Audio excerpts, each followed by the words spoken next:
Hey YouTube, it's Dynamic Dan back at you with a talking head video. And today's video, I wanted to talk about a horse that's been beaten to death by everybody on the internet, and that's the Xbox Game Studios closures. Um, and that was with the Redfall developer, Austin, the Hi-Fi Rush developer, Tango GameWorks, Mighty Doom developer Alpha Dog, and a support studio Roundhouse Games. Um, this sucks, to say the very least. Is this sucks that it's dead? That they have closed these studios, especially Hi-Fi Rush's studio, Tango GameWorks. I've been playing Hi-Fi Rush in my spare time. I may play that on stream because it's such a good game. It's so good. I love it. Um, and that studio being shut down from this Shadow Drop game, and the company talking about how awesome this game is, and they're very happy with the way that the game performed. It's crazy to me that the studio got shut down. It's crazy to me. Like, it shouldn't have gotten shut down. Should have never have gotten shut down, but it did. It got shut down, and now we're kind of in a weird place for the not only like Xbox studios, but like all game studios. Because with this closure for Xbox specifically, this tells all the studios, hey, it doesn't matter if your game is a financial success, if it's loved by the community, if people enjoy the game and playing it like crazy, it doesn't matter.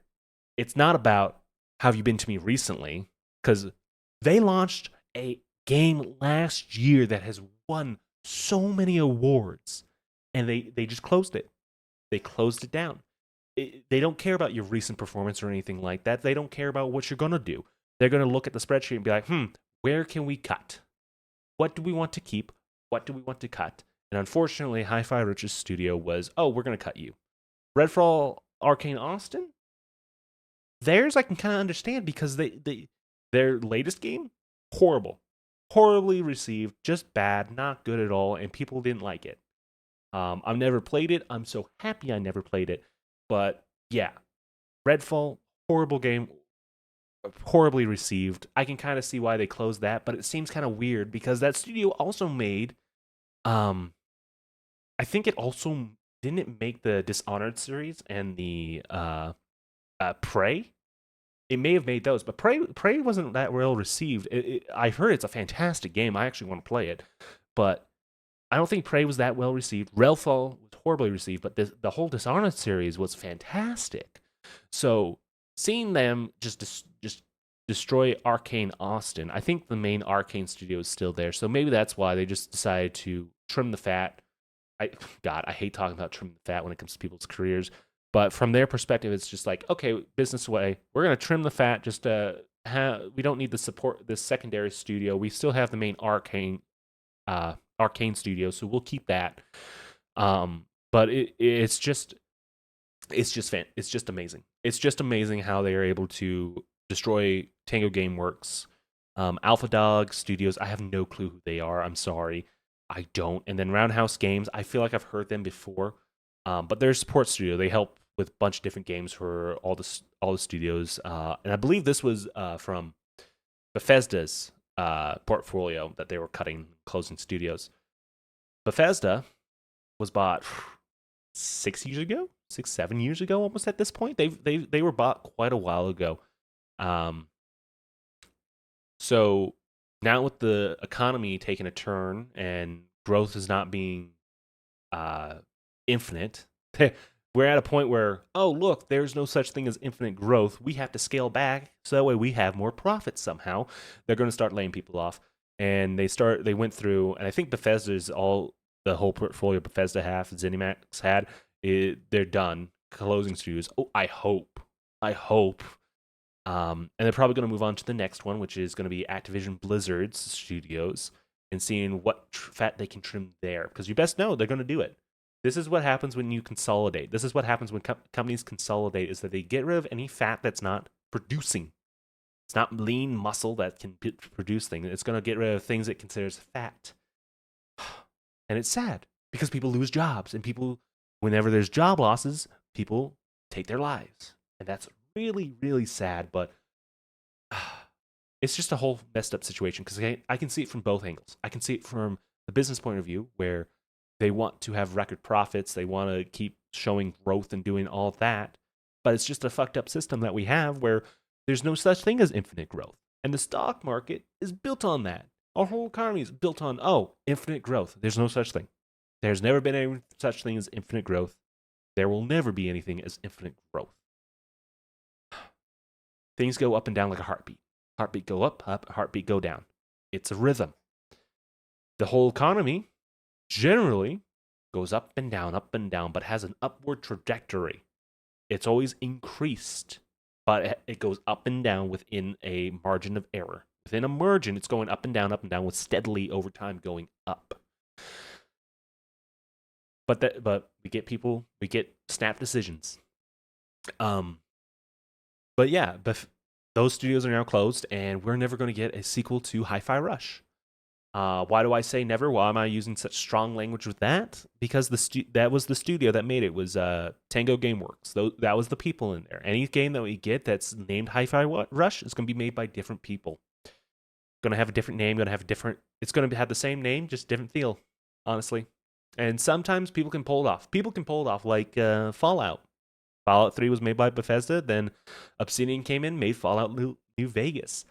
People loved it. People love that game series. But yeah, those studios are now closed. We're never going to get into Hi-Fi Rush 2. And those people have lost their jobs. And it's just sad. It's just sad to see that Microsoft has taken all these studios in and said, I'm pretty sure that we're going to get these studios and give them the support they need to make the games they want. And that was a lie, obviously. I don't think you can really trust any corporation, no matter how good they look on paper. No matter how good they look on paper, no matter how sweet the words are, if they are a publicly traded company, you cannot just trust them. Valve, you can give Valve a decent amount of trust because they're privately held. Gabe Newell holds the company, and he sticks to his values and has shown his values over the decades of Steam. Now, if Gabe Newell tomorrow comes out and says, you know what? We're changing it. We're going to take a 60% cut of every sale on the platform. And you can't do anything you want about it because we are the monopoly on Steam. We are the monopoly on games on a PC. If he did that, then I'd be shocked and I'd be like, Gabe Newell has tarnished his reputation, ruined it. I would not trust a word he says. But for most of the time, how I give trust is I will trust you until you prove me not to. Until you prove or do something to make me not trust you, I will trust you. Steam, I trust a decent amount. Xbox, Microsoft, I don't.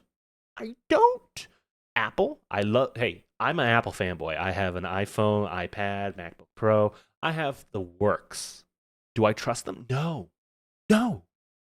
Anytime they talk about for the environment or for privacy, you got to remember they sell their phones over in China. If you work with the Chinese government, if you sell any products in there that has to do with technology, you have to allow them some access to that data, some sort of access to that data for their people. They require it. So I'm sorry, Apple, you talk about privacy. I might have some privacy stuff in America, but if you go across sea into China, all that data that's in China, that's iPhone company, on an iPhone, all that data is available to the Chinese government because that's the law there. And you wanted to sell in that company. So for you to go on stage, talk about privacy, how important that is to you, it's complete BS because you sold out those people's privacy to be able to sell in China. I don't care. So yeah, I don't really trust any company because they're companies. They're an amalgamation of people and ideas, and they do what a company does is chase profits. And this closure shows And Microsoft is chasing the profits, it's trimming the fat, trying to get everything lean and making money. Unfortunately, they destroyed the only good game studio to put out a fantastic game for them in like the last decade. I'm sorry. There's only like 5 games I can think of that a Microsoft studio has put out that has been good. That's Hi-Fi Rush is one of them. Let's see. There's Sea of Thieves. There's the Master Chief Collection, not the new games. No. Unfortunately, 343 games suck, but the Master Chief Collection is fantastic and a great deal whenever it's on sale. Buy it, buy it, buy it. Those are only 3 games I can think of at this time. Just off the top of my head, I can only think of 3 games over the last decade. I used to have a Microsoft console.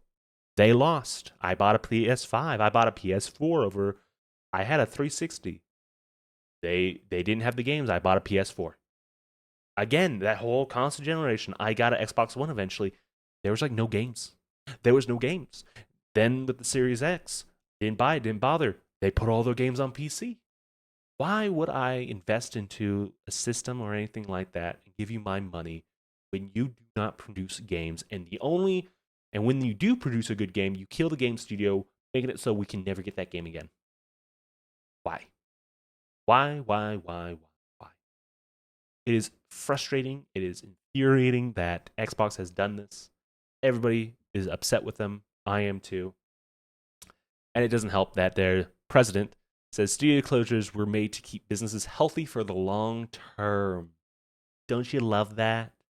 Healthy for the long term. Don't you think you could have maybe, I don't know, closed Bethesda Softworks? Because their games suck, unfortunately. Bethesda games, I haven't played a single Bethesda game that wasn't buggy, wasn't a mess, and in the last couple of years, hasn't been that good. Fallout 4, I didn't really enjoy it, unfortunately. Um, Starfield, I didn't play it. I don't want to. Oh, and it wasn't well received. You know what game was well received? Hi-Fi Rush. It's almost like Hi-Fi Rush was a better game than most of the games Bethesda has put out. And it was under their umbrella. It was published by them. God damn it. Man, this is just infuriating. I'm sad we'll never get a Hi-Fi Rush. We'll never get another game like that again from Tango Gameworks. I hope that people who were affected by the job loss land on their feet and be all right. At this point, I think it's kind of pointless to follow game studios. I think it's kind of pointless to mindlessly follow them. Even PlayStation stuff like with Destiny, it hasn't been that good. From what I hear, from what I understand, I'm not a Destiny 2 player, but from what I understand, it's been kind of rocky over at that studio. But I really hope that Microsoft does not kill any more studios and we actually get some good games from them. Because they own a lot of IPs. They own a lot of old IPs that deserve to have games made for them. We deserve more games from classic IPs. We don't need just new stuff. And this what infuriates me is that all these game studios have these classic IPs that would make money. Like Banjo-Kazooie. Dude, you do a Banjo-Kazooie HD remake, you do a Banjo-Kazooie collection HD remake, fully remastered in like Unreal Engine 5? Dude, it would be sick. It would be sick. You do that, and then you do that, you put a studio on that, and then you tell the studio, okay, you're going to make a Banjo-Kazooie 3. Not nuts and bolts, 3. You're going to make that. We'll see how it does. Because that is a more surefire bet to make money than Starfield. It would probably make Game Busters compared to Starfield. But yeah, that's all I'm going to say on the matter is that I really hope that Xbox brings some of the IP and actually makes some good games again instead of just killing studios who have made good games. I really hope that this game industry and everybody who's been affected by the recent layoffs since the start of this year land on their feet and are are doing better or will do better in the coming months and years. But yeah, definitely. If you don't support Microsoft doing this, closing game studios, don't support them with your wallet. Uh, Support like an indie studio, like an indie games or something like that, because indie game studios always looking for fans and they always need more support. But yeah, anyways, love your YouTube. I'll see you guys later. Have a good one.